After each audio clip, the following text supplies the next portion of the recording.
이 말씀의 기준에서 오전에 주신 말씀의 제목은 오전에 주신 말씀의 제목은 용의 길을 꺾으신다. 다 같이 용의 길을 꺾으신다. 용의 길을 꺾으신다. 용의 길을 꺾으신다. 용의 길을 꺾으신다. 그렇게 해서 꺾어지겠습니까? 나무까지도 안 꺾어지겠습니다. 다 같이 용의 길을 꺾으신다. 용의 길을 꺾으신다. 용의 길을 꺾으신다.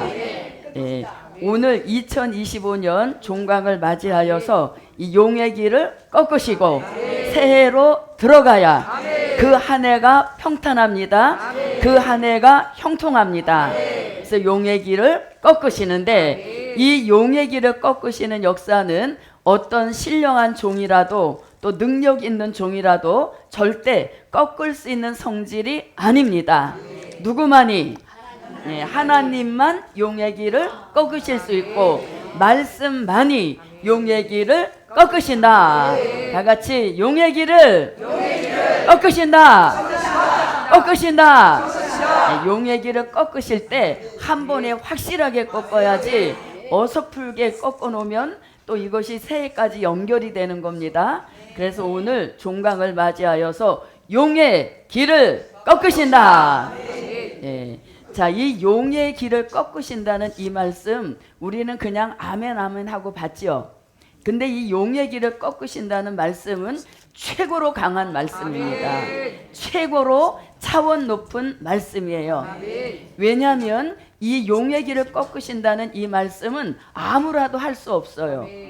왜냐하면 이 용의 길을 꺾으신다는 이 말씀은 창세기로부터 시작해서 요한계시록에 이르기까지 사단의 시작과 그 다음에 사단의 과정 그리고 사단의 종말 이거를 한 쾌에 꿰고 있는 그러한 종이라야 할 수 있는 말씀인 거예요. 그래서 이게 어마어마한 말씀인 겁니다. 이 사단의 시작과 과정과 종말을 창세기로부터 계시록에 이르기까지 한 쾌로 꿰지 못하면 이 말은 절대로 흉내도 낼 수 없는 그런 최고로 강한 말씀 무엇이다? 용의 길을 꺾으신다. 어찌 여기는 서울과 경기가 함께 모인 지역이잖아요. 요 설교가 어제 저는 우리 목포교회에서 하고 왔거든요. 목포교회는 용의 길을 꺾으신다니까 막 지붕이 날아갈 정도였어요. 근데 여기는 두 지역이 함께 모였지 않습니까? 서울과 경기 최고로 큰 도예요. 예, 그래 다시 용의 길을 꺾으신다. 꺾으신다. 용의 길을 꺾으신다. 꺾어 놓고 들어가야 새해가 어떻다고 평탄하고 그 새해가 형통한 역사예요. 자, 그럼 보세요. 용이 도대체 뭐길래 용 얘기만 나면 이렇게 우리가 부들부들 떠느냐. 그 용의 정체를 알아야 되겠죠. 자, 용 오늘 본문에 보니까 용은 요한계시록 12장 7절로 9절에 보니까 그 정체를 말씀합니다. 자, 용은 옛 뱀이요 이렇게 말씀합니다. 또 용은 마귀요 용은 사단이라는 겁니다. 그러니까 우리가 용의 길을 꺾으신다 하면 곧 마귀의 길을 꺾으신다, 사단의 길을 꺾으신다 라는 뜻과 같은 것이죠. 그래서 용의 길을 꺾는다는 것은 이런 뜻이 들어가 있습니다. 자, 옛뱀은 뭡니까? 옛뱀은 창세기 3장 1절로 6절에서 아담과 하와를 꿰어서 선악과를 먹고 범죄하게 했던 장본인 옛뱀이 마지막 때가 되니까 뭐가 됐다? 용이 됐다는 겁니다. 네. 자, 그 다음에 마귀는 마태복음 4장 1절로 11절에서 40일을 금식하고 줄이신 예수님을 세 가지로 시험했던 그 마귀가 우리 시대가 되면 용이 되었다는 겁니다. 그만큼 뭐 해졌다? 나름대로 힘이 강해졌다는 얘기인 것이죠. 그래서 옛뱀, 마귀, 그 다음에 사단입니다. 자, 이 사단은 욥기 1장 6절로 12절과 욥기서 2장 1절로 6절에서 평온하게 끝이 없었던 그 욥의 가정을 하루아침에 풍비박산 만들었던 장본인, 그게 바로 사단이에요. 그런데 이 사단이 우리 시대의 용이 돼가지고 기가 살았다는 겁니다. 그러한 길을 오늘 꺾으신다. 근데 이 꺾으신다는 게 그냥 용을 겁주려고 하는 말씀이 아니에요. 딱딱 뭐예요? 성경적 근거, 성경적을 토대로 해서 용의 길을 꺾으시는 이러한 역사인 것입니다. 자, 그럼 보십시오. 용의 길을 꺾으셨죠? 그러면 누구의 길은 살아나? 우리 길은 살아나는 거죠. 그래서 이게 시소 게임 같은 겁니다. 용의 길을 딱 꺾으셔서 용의 사기를 떨어뜨리면 우리의 길은 올라가죠. 근데 이게 반대가 되면 어떻게? 그렇게 되면 사건이 나는 겁니다. 자, 보세요. 용의 기가 펄펄 살았죠. 용의 기가 사니까, 용의 기가 살아있으니까 아담과 하와가 선악과를 따먹지 않고는 못 견디도록 만들어 간 거. 그게 누가 기가 살아있기 때문에? 용의 기가 살아있으니까 아담과 하와에게 선악과를 따먹지 않고는 못 견디도록 부추겼던, 그게 바로 기가 살아있었다는 증거예요. 또 용의 기가 펄펄 살아있으니까 예수님이 누구십니까? 하나님의 아들이고 본인 자체가 신이세요. 그럼에도 불구하고 그 예수님을 시험하려고 대들었으니 이게 뭐가 기가 살아있다는 뜻? 마귀의 기가 살아있다는 뜻이죠. 또 보십시오. 용의 기가 살아있으니까, 용의 기가 살아있으니까 욥의 가정을 하루아침에 풍비박산 만들었던 이게 다 기가 살아있을 때 일어났던 역사라는 거예요. 그래서 저도 여러분도 마귀가 우리를 망가뜨리려고 작심하고 덤벼들게 되면 누구라도 거기서 헤어나기가 쉽지 않은 거예요. 그래서 오늘 이런 말씀을 주셨을 때 저도 여러분도 용의 길을 꺾으시고 용으로부터 자유함을 받아서 새해로 들어가자. 새해로 들어가되 누구의 길을 꺾고 용의 길을 꺾고 우리의 길은 살아나서 새해로 달려가야 그 종의 시대가 열려지게 하시는 이러한 역사와 축복을 주시는 거예요. 그래서 오늘 용의 길을 꺾는데 뭐 이렇게 아쉬워할 분 없죠. 네, 그래서 용의 길은 무조건 꺾고 봐야 되는 것입니다. 그래서 용의 길은 꺾으시고 사명자의 길은 살리셔서 새해로 들어가게 하신다. 예, 그런 종의 앞날이 형통해지고 평탄해지는 그런 축복을 받게 되는 것입니다. 자, 그럼 이제 용의 길을 꺾으신다. 어떤 역사를 가지고 꺾으시게 되는가? 첫째, 자, 첫째는 우편 사단을 쫓아주시고, 아멘 하신 분은 쫓아주십니다.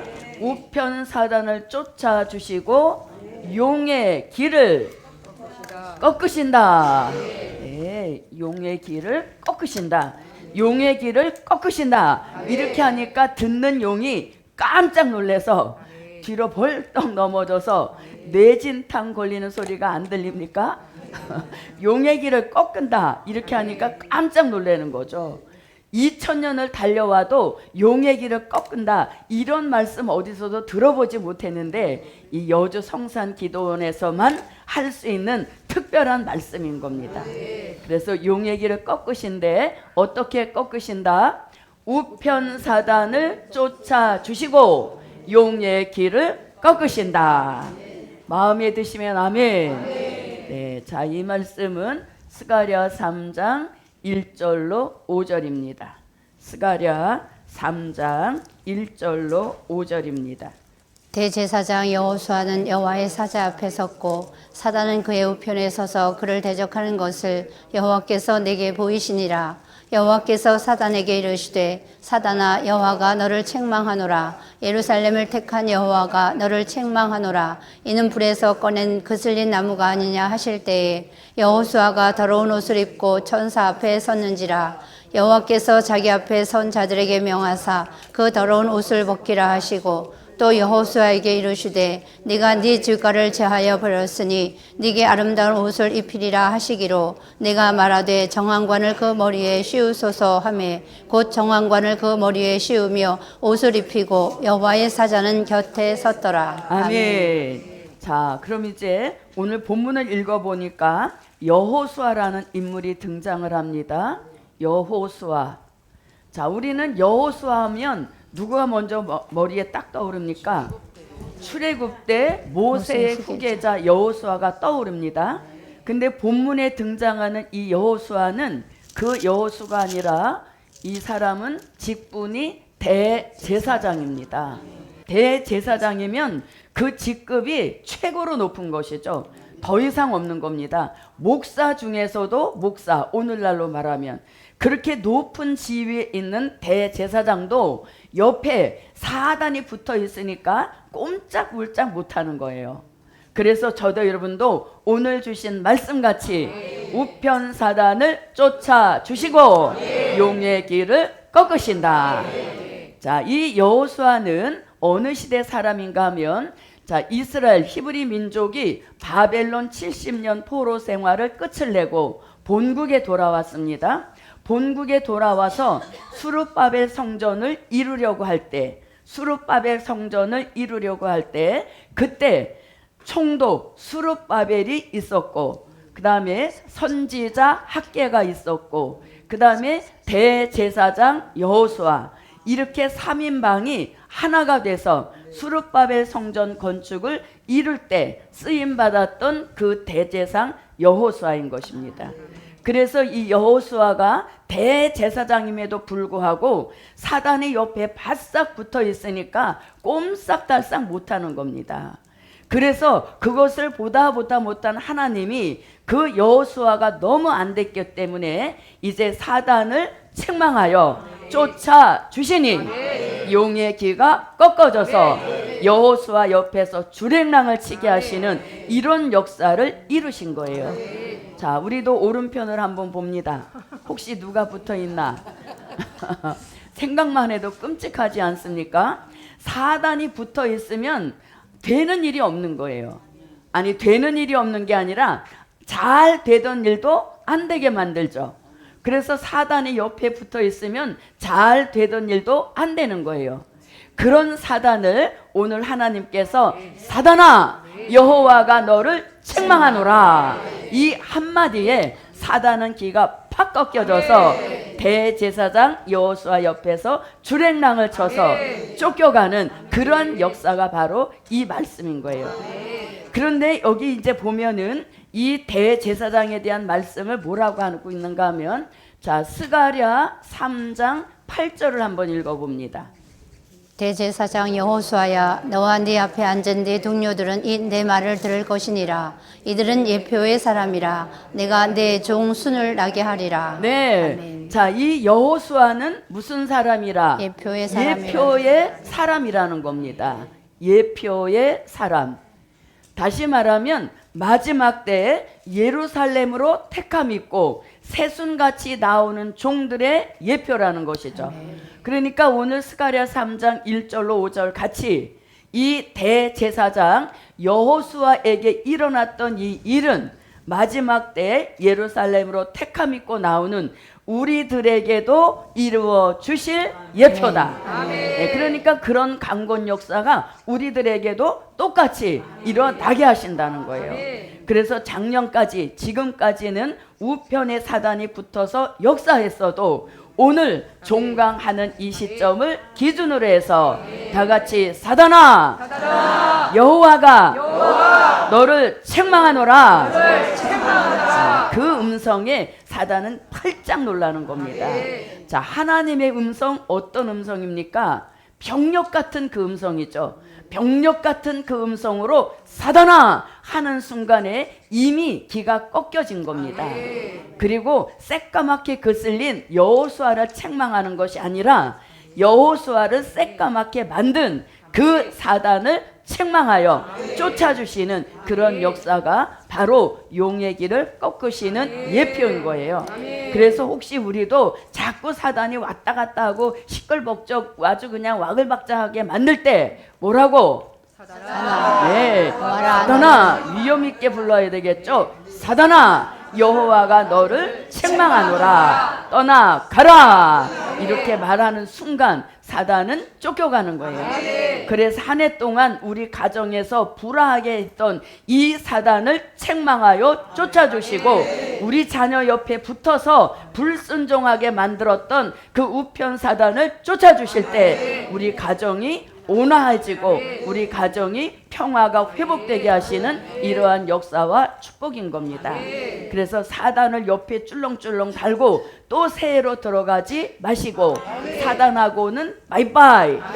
이제 다시는 내 앞에 얼씬도 말아라. 그래서 사단을 쫓아버려야 됩니다. 이 사단이 붙어 있는 한 우리는 시험에 그래서 사단이 옆에 붙어서 우리를 시험 들게 만들고 사단이 옆에 붙어서 우리를 섭섭하게 만들고 사단이 옆에 붙어서 우리를 넘어지게 만들고 사단이 옆에 붙어서 우리를 혈기나고 시기하고 질투하고 온갖 못된 짓을 다 하게 만든 이게 바로 사단인 거예요. 그런 사단 무슨 미련이 있어서 아직도 옆에 붙여놓고 계십니까? 그래서 다 같이 오른편을 보시고 사단아 여호와가 너를 책망하노라 책망하노라 다시는 내 옆에 얼씬도 말아라. 그래서 사단을 쫓아버려야 됩니다. 그래서 아침에 주의종이 자존심 이야기 하셨죠? 그 자존심을 부추기는 것도 누구예요? 사단인 겁니다. 하나님의 역사는 자존심을 죽이는 것이라면 사단의 역사는 죽어있던 자존심도 다시 일어나게 하는 요게 사단인 것이에요. 그래서 저도 여러분도 사단을 쫓아주신다. 그래서 어디에서든지 우리가 가는 곳 어디에서든지 사단을 책망하여 쫓아주시면 용의 길은 꺾어진다. 자 이제 보셔요. 스가랴 3장 1절로 2절에서 대제사장 여호수아는 여호와의 사자 앞에 섰고 그래도 누구는 같이 하고 있어요. 여호와의 사자가 함께는 하고 있죠. 그런데 또 누가 또 사단은 그의 우편에 서서 그를 그를 누구예요? 여호수아죠. 여호수아를 대적하는 것을 여호와께서 내게 보이시니라. 내게는 누구? 스가랴죠. 기록한 스가랴 선지자에게 보인 겁니다. 그런데 이제 2절에서 여호와께서 사단에게 이르시되 사단아 여호와가 너를 책망하노라. 그렇게 하시고 보세요. 예루살렘을 택한 여호와가 자 1절에서는 분명 누가 등장했습니까? 여호수아가 등장을 했죠. 근데 2절에서는 또 이게 예루살렘으로 바뀌는 겁니다. 그래서 마지막 때 예루살렘으로 택함 있고 새순같이 나오는 종들에게 일어날 예표로 여호수아에게 미리 맛보기로 보여주신 거예요. 그래서 이런 역사는 오늘 우리에게도 당연히 일어날 그런 역사라는 것입니다.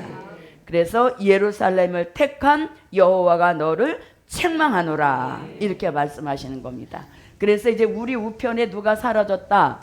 사단. 네, 사단은 하나님이 책망하여 쫓아주심으로 우리 우편에 붙었다는 건 뭐? 사단도 정당성을 가지고 온다는 겁니다. 이러이러해서 내가 네 옆에 붙어 있다 이 정당성을 주장하고 나오죠. 그러나 그 정당성은 합법적이지 못한 것이에요. 그래서 하나님은 책망하여 쫓아주시고 사단으로부터 자유함을 주시는 그 축복을 가지고 새해로 들어가자. 그 다음 이제 두 번째입니다. 자, 두 번째 불에서 꺼내 놓으시고 용의 길을 꺾어 주신다. 불에서는 꺼내 놓으시고 용의 길을 꺾어 주신다. 자, 그럼 불에서 꺼내 놓으신다는 말씀이 스가랴 3장 1절로 2절입니다.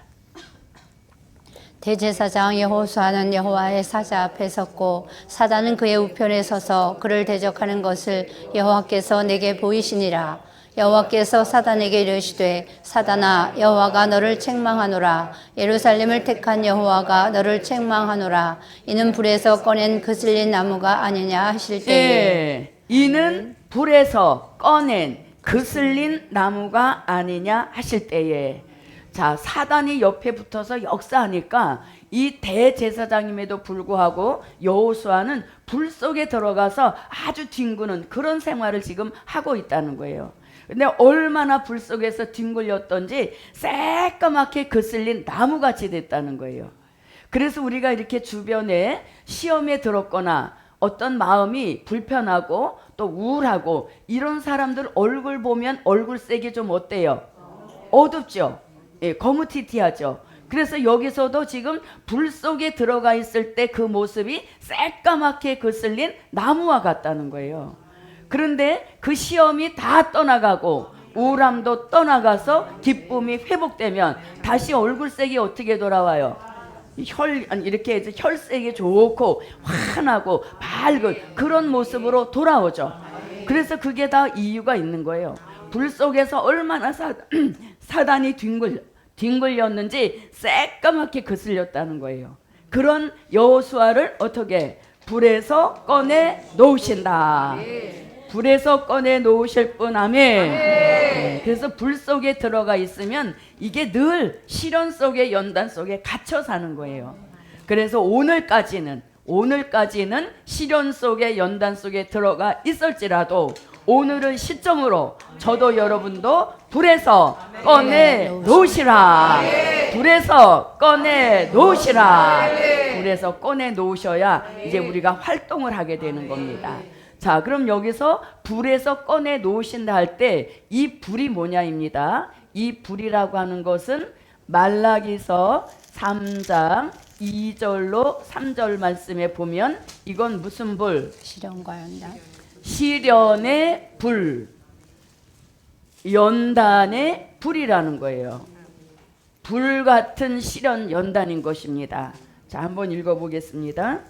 그의 임하는 날을 누가 능히 당하며 그의 나타나는 때에 누가 능히 서리요. 그는 금을 연단하는 자의 불과 표백하는 자의 잿물과 같을 것이라.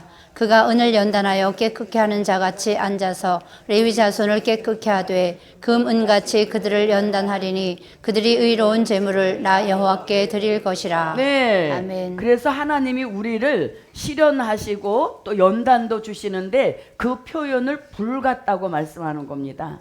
그래서 우리에게 시련과 연단이 다양하게 오는 것입니다. 시련과 연단이 통일된 게 아니에요. 어떤 사람에게는 자녀로 인한 시련, 가족으로 인한 시련 연단, 또 질병으로 인한 시련 연단, 또 물질 부족으로 인한 시련 연단, 또 열악한 환경으로 인한 시련 연단, 다양한 시련 연단이 마치 불 속에 들어있는 것 같이 우리를 연약하고 미약하게 만드는 그런 것이 바로 시련과 연단이라는 거예요. 그런데 보세요. 시련과 연단을 거쳐서 결국 뭐가 된다? 네. 자, 여기서도 금은같이 연단하리니 이렇게 말씀하시죠. 그래서 시련과 연단의 불 속에 넣으시는 것은 우리에게 불필요한 것들을 다 제거하시는 그런 방법으로 우리를 시련의 불 속에 연단의 불 속에 넣으셔서 아직까지도 주렁주렁 달고 있는 육체의 소욕, 이걸 녹아내리게 하는 불, 그 불이 바로 시련의 불, 연단의 불인 거예요. 그래서 우리는 이 연단과 시련을 잘 겪으면 결국은 정금같이 나오리라. 이런 말씀을 이루시는 거예요. 그래서 누구라도 뭐는 되고 싶고 정금. 예, 정금이 나와서 빛이 나게 막 존재감 있게 쓰임받고 싶지만 반드시 뭘 거쳐야 됩니까? 불에 들어가는 그 과정이 없이는 절대 정금은 안 나오는 겁니다. 예, 그래서 우리는 결과물만 기대하지 그 과정은 안 겪으려고 자꾸 뒤로 빼다 보니까 그 연단과 시련의 기간이 더 길어지는 거예요.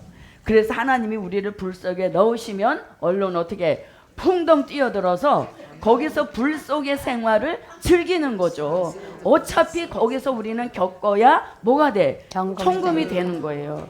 누가 그랬어요 그 말을? 욥이 그랬잖아요. 욥기서 23장 10절에서 뭐라고? 나의 가는 길을 오직 그가 아시나니 나를 단련하신 후에 내가 정금같이 나아오리라. 그래서 욥은 이걸 실제 겪은 사람이에요. 그래서 잘 보세요. 자, 이 실온의 불, 연단의 불이 자기가 지은 죄로 인해서 불 속에 하나님이 넣으실 수 있어요. 왜? 죄를 하나님이 사하시려고 하니까 불 속에 넣으실 수도 있는데, 욥의 같은 경우는 죄가 있었습니까? 없었습니까? 죄가 있어서 들어간 게 아니죠. 그래서 이거는 욥은 뭡니까? 그 신앙을 정금같이 만드셔서 변함 없고 변질됨이 없는 그런 순수한 신앙으로 만드실 그런 목적으로도 연단 속에, 시련 속에 넣으시는 거예요. 그래서 어떻든 저와 여러분은 반드시 들어가기는 들어가야 돼요. 아무도 아멘 안 하잖아요. 왜? 불 소리만 들어도 벌써 막 이렇게 되잖아요. 그런데 들어가 보면 또 그 나름대로의 또 즐거움이 있는 겁니다. 왜요? 그 시련과 연단 속에 내가 가장 미약할 때 있잖아요. 보세요. 자, 우리가 다 자녀가 있지요. 자녀가 있는데 다른 자녀, 건강해서 막 뛰어노는 자녀는 엄마 눈앞에 안 보여도 걱정 안 돼. 어디선가 잘 놀고 있겠지. 이렇게 되잖아요. 그런데 가장 미약하고 힘이 없어 맨날 골골거려 그러는 자녀에게 부모의 그 시선은 그 자녀한테 집중이 되잖아요. 그래서 우리가 막 강건해서 내가 뭐 여호와여 하고 막 이렇게 다닐 때는 하나님도 조금 이렇게 눈을 돌리실 수도 있어. 왜? 잘하고 있으니까. 그런데 시련 속에 눈물 날라 그러네. 시련 속에, 연단 속에 들어가 있을 때 하나님은 잊지 않으셔요. 예, 그게 부모의 마음이거든요. 그래서 우리가 연약한 속에, 그 미약한 불 속에 들어가 있을 때 하나님은 같이 아파하시는 겁니다. 저 종이 저 불을 잘 이길 수 있기를 하나님도 간절히 소망하시는 거죠. 그 불 속에서 지쳐서 그 불과 함께 쓰러지면 어떡할까? 하나님도 그걸 염려하시는 거죠. 예, 그래서 우리가 막 주의 일을 잘할 때 하나님도 조금 거리를 둔다는 게 아니라 어떤 그런 염려에서 벗어나시는 것이죠. 그런데 우리가 연단 속에, 불 속에 들어가서 걱정, 울고 이러고 다닐 때 하나님은 그때 나한테 집중적 관심을 쏟아부으시는 겁니다. 그리고 그걸 이길 수 있는 힘을 그때 공급해 주시는 것이죠. 그래서 불 속에 들어갈 때 망설이면 하나님이 뒤에서 뻥 차시잖아요. 그렇게 들어가면 더 충격이 커. 그러니까 들어가서 그 불 속에서 또 뭔가 나한테 깨달음도 주시고 그 불 속에 있을 때 어떤 그런 영적인 차원도 향상될 수 있는 그런 좋은 기회인 겁니다. 그러면서 우리가 뭐로 나오니까? 정금. 그래서 털어버릴 걸 빨리빨리 털어버려야 정금이 되는 역사이죠. 그래서 저도 여러분도 올 한 해로 시련, 연단, 불 속에서 꺼내놓으시고 시련도 끝을 내시고 연단도 끝을 내시고 정금같이 나와서 새해에는 본인의 시대를 열어가시라. 빛이 나게 쓰여지고 존재감 있게 쓰여지게 하시는 그런 역사와 축복이 정금같이 나온 그런 종들에게 함께 하실 줄 믿습니다. 자, 그 다음에 또 요한계시록 3장 18절에서도 내게서 불을 사서, 내게서 연단한 불을 사서 부요하게 되라. 자, 한번 읽어보겠습니다. 내가 너를 권하노니 내게서 불로 연단한 금을 사서 부요하게 하고 흰옷을 사서 입어 벌거벗은 수치를 보이지 않게 하고 안약을 사서 눈에 발라 보게 하라. 네, 아멘. 내게서 불로 연단한 금을 사서 그랬죠. 산다는 건 뭐? 대가를 치루어야 정금이 된다는 거예요. 그럼 그 대가가 뭐예요? 시련의 불, 연단의 불이 대가인 겁니다. 그래서 우리가 시련, 연단 속에 들어가서 그저 할 수 있는 것은 눈물인 겁니다. 불이 얼마나 매워요. 용기 나죠. 바람 쏘서 불편한 그런 속에서 가장 하나님이 여유 있게 많이 주시는 건 눈물인 겁니다. 그래서 그 눈물 속에서 인간성, 죄악성이 녹아지면서 자존심도 죽어지게 하셔서 우리가 어떤 일에서도 내세워놔도 천금같이 변함없는 신앙을 만드시려는 하나님의 모략이다.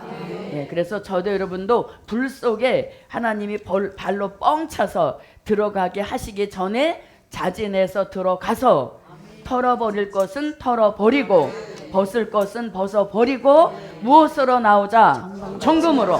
예, 정금으로 나오면 그때부터 그 종의 시대가 열려지게 하시는 이러한 역사와 축복인 것입니다. 자, 그래서 우편 사단은 쫓아주셔서 용의 길을 꺾으시고 불에서는 꺼내 놓으셔서 용의 길을 꺾으신다. 자, 그 다음에 이제 세 번째입니다. 자, 세 번째는 자, 더러운 옷을 벗기시고 더러운 옷을 벗기시고 죄과를 제하여 주신다. 예, 죄과를 제하여 주신다. 자, 이 말씀은 스가랴 3장 3절로 4절입니다. 여호수아가 더러운 옷을 입고 천사 앞에 섰는지라 여호와께서 자기 앞에 선 자들에게 명하사 그 더러운 옷을 벗기라 하시고 또 여호수아에게 이르시되 내가 네 죄과를 제하여 버렸으니 네게 아름다운 옷을 입히리라 하시기로. 아멘. 자, 이렇게 이제 자, 불 속에서 얼마나 많이 뒹굴었는지 옷이 어떻게 됐다고 합니까? 더러워졌다는 겁니다. 그래서 그 더러운 옷을 입고는 아무것도 할 수 없죠. 우리가 더러운 옷을 입고는 어디 가서 환영도 못 받고 또 오라는 데도 없는 것입니다. 그런데 이 더러운 옷은 내가 벗을 수 있는 성질의 옷이 아니에요. 그래서 뭐라고? 4절 여호와께서 자기 앞에 선 자들에게 명하사. 그럼 자기 앞에 선 자들은 누굽니까? 천사죠. 천사들에게 명하셔서 그 더러운 옷을 벗기라 하고 명령하시니까 명령받은 천사가 택한 종이 입고 있는 더러운 옷을 벗기신다. 아멘. 저도 여러분도 더러운 옷을 입은 채로 새로 들어가지 맙시다. 그래서 오늘 주신 말씀대로 더러운 옷을 벗기시는 그 축복이 함께 하시기 바랍니다. 자, 그러면 더러운 옷이 뭐냐? 이런 옷이 더러워졌다, 이런 의미가 아닌 겁니다. 다 영적인 의미인 것이죠. 그러면 더러운 옷은 뭐냐? 옛사람의 모습인 겁니다. 옛사람의 모습. 아담을 닮은 옛사람의 모습을 가리키는 겁니다. 우리는 아담을 한 번 본 적도 없죠. 아담 보신 분 계십니까? 한 번 본 적 없어요. 근데 어떻게 이렇게 빼닮았는지 몰라. 그래서 아담 닮은 이 옛사람의 모습을 벗어야 되는 겁니다. 그것이 결국 무엇을 벗는다? 더러운 옷. 그것을 벗는 것과 똑같은 겁니다. 우리가 옛사람의 모습을 벗지 못하는 가장 궁극적인 이유가 뭐냐? 갈라디아서 5장 16절로 17절에서 말씀하는 이 육체의 소욕을 벗지 못하기 때문에 계속 더러운 옷을 입고 생활하는 것입니다. 그래서 저도 여러분도 뭘 버려야 해요? 육체의 소욕. 이걸 죽여야 옛사람의 모습, 아담 닮의 모습을 벗어버리니 이것이 결국은 더러운 옷을 벗기신 이러한 역사가 되는 것입니다. 자, 그럼 보세요. 우리가 선지자 중에 최고의 선지자를 누구로 꼽습니까? 대선지자 이사야를 꼽죠. 자, 이사야 선지자가 이사야 22장 2절로 3절 말씀에 보면 선지자로 출발할 때 이사야 선지자도 옷을 벗고 그 다음에 뭣도 벗었다? 발을 벗고 이러한 모습으로 3년 동안 이스라엘을 향해서 외쳤다는 것이에요. 자, 한번 읽어보겠습니다. 이사야로 한번 가보겠습니다. 자, 이사야 20장 2절로 3절을 보겠습니다. 곧 그때 여호와께서 아모스의 아들 이사야에게 일러 가라사대 갈지어다 네 허리에서 배를 끄리고 네 발에서 신을 벗을지니라 하시매 그가 그대로 하여 벗은 몸과 벗은 발로 행하니라. 여호와께서 가라사대 나의 종 이사야가 3년 동안 벗은 몸과 벗은 발로 행하여 애굽과 구스에 대하여 예표와 기적이 되게 되었느니라. 아멘. 네, 이사야 선지자가 대선지자로 장장 66장이나 되는 방대한 분량을 예언하는 대선지자가 될 수 있었던 것은 출발이 좋았다는 거예요. 어떻게 출발했기 때문에 옷을 벗었고 발을 벗고 외치는 역사로 시작을 했기 때문에 이 이사야 선지자는 대선지자로 예언한 분량도 방대한 이런 역사를 이룰 수 있었다는 겁니다. 그래서 저도 여러분도 이사야 선지자 같이 옷을 벗고 죄과가 제하여 져야 참 선지자가 될 수 있고 참 하나님이 될 수 있고 참 종으로 쓰시는 그런 역사를 받게 되는 것이에요. 그래서 저도 여러분도 이 옛사람의 모습, 아담 닮은 모습, 육체의 소욕을 확실하게 근본적으로 벗어야 되는 거죠. 근본적으로 벗지 않으면 그 또 더러운 때가 또 스물스물 스며 올라온다는 얘기인 거예요. 그래서 근본적으로 저도 여러분도 벗고 또 근본적으로 변화를 받아서 다시 그 더러운 옷을 입는 일이 생기지 않아야 되겠죠. 그래서 올해로서 더러운 옷은 벗어버리고 새해에는 아름다운 옷을 입고 들어갑시다. 그래서 이렇게 옛사람의 모습을 더러운 옷이라고 하는 겁니다. 그러니까 보세요. 우편 사단을 쫓아주시고 불에서 꺼내 놓으시고 더러운 옷을 벗겨주시면 그때부터 이제 활동이 시작이 되는 거예요. 그런데 이런 역사가 일어나지 않으면 있으나마나한 사람이 되는 겁니다. 그래서 복음에 있기는 있고 생명책에 그 이름이 기록은 돼 있는데 움직임이 없어.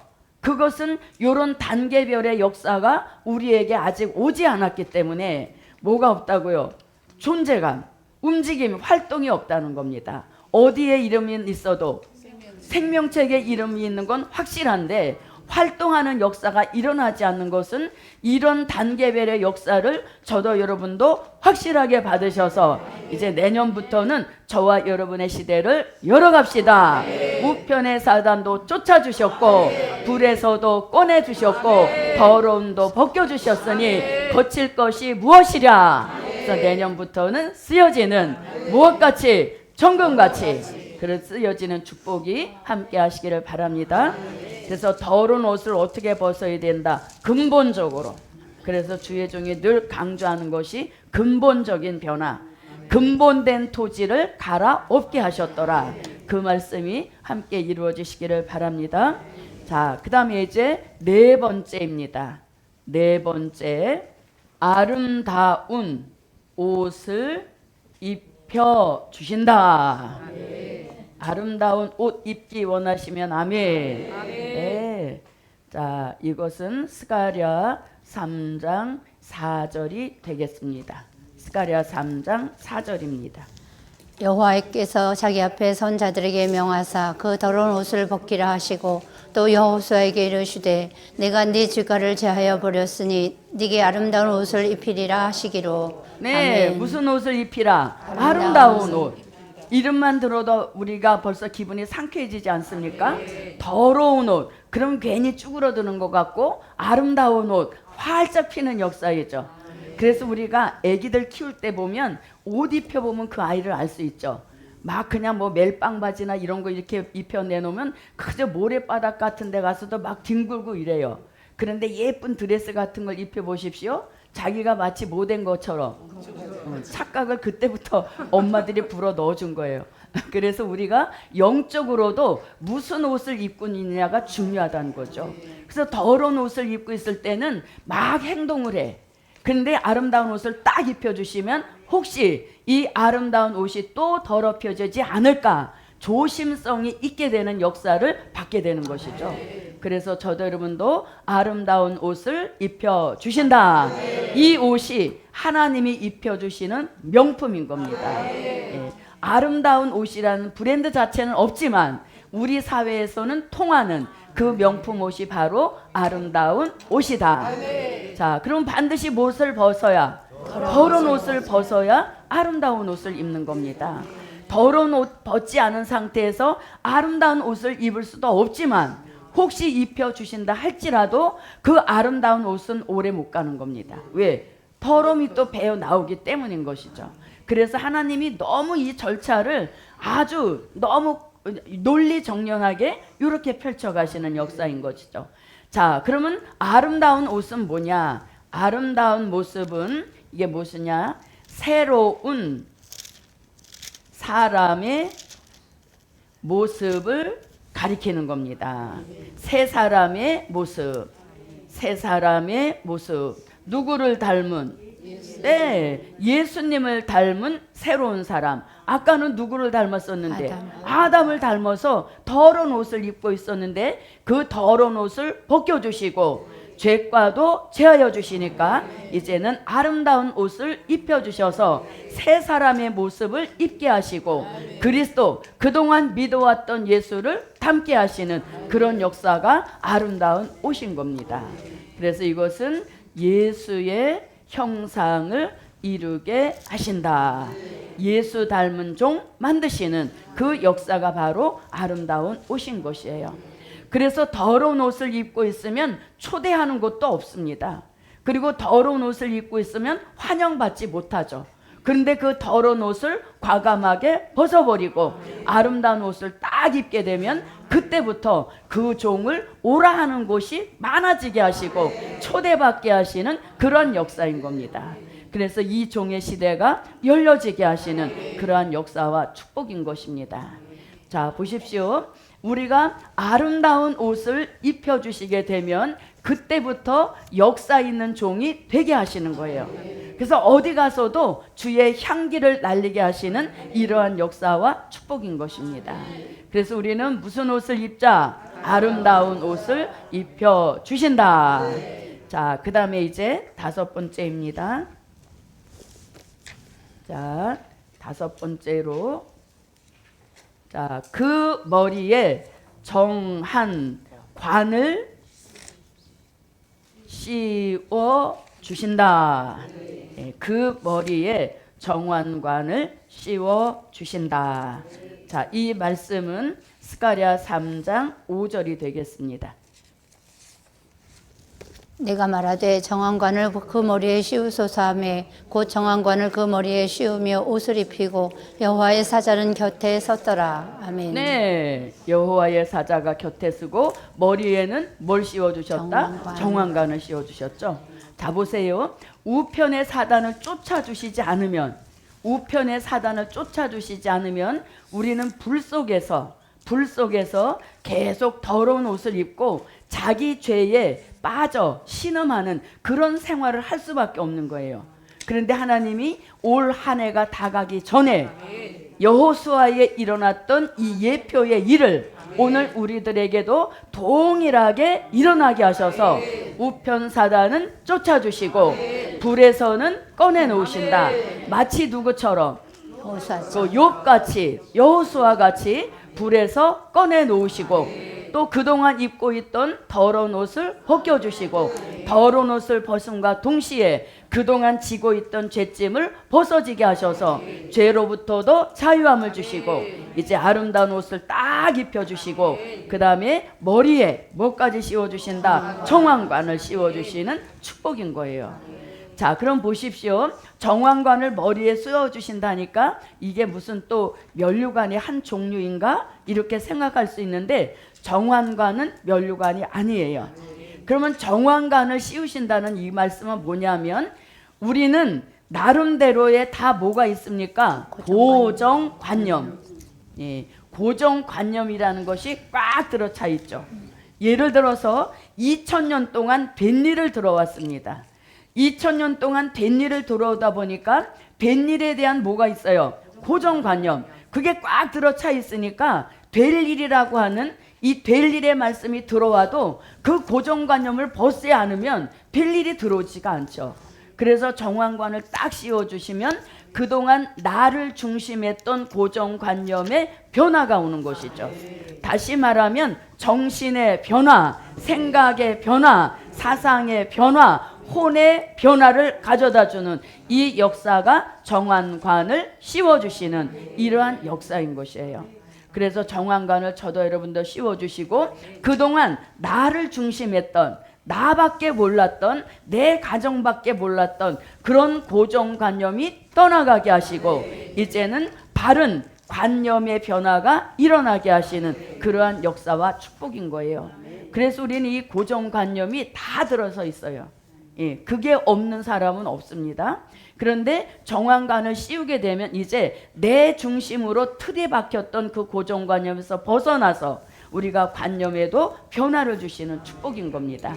자, 그러면 어떤 관념에 가장 먼저 변화가 일어나야 되는가 하면, 자, 나의 삶의 가치관입니다. 내 삶의 가치관. 나는 과연 무엇 때문에 사는가? 나는 왜 사는가? 이런 것들에 대한 내 삶의 가치, 그 가치를 어디다 두느냐, 이거에 따라서 내 스스로의 존재감, 자존감이 올라가기도 하고, 그냥 죽지 못해 살아, 이렇게 하는 삶과는 질이 틀리죠. 자, 옆에 분에게 당신은 왜 삽니까?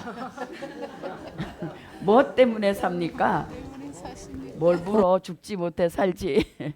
이런 삶은 안 되는 거예요. 예. 그래서 내가 왜 살지? 한 번쯤은 생각해 봐야 되죠. 뭐 때문에 살아? 이런 거. 젊었을 때는 뭐 때문에 살았어요?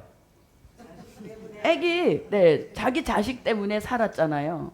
근데 이제는 뭐 다 커서 성장이 돼놨는데 이제 이걸 한번 깊이 생각을 해봐야 되죠.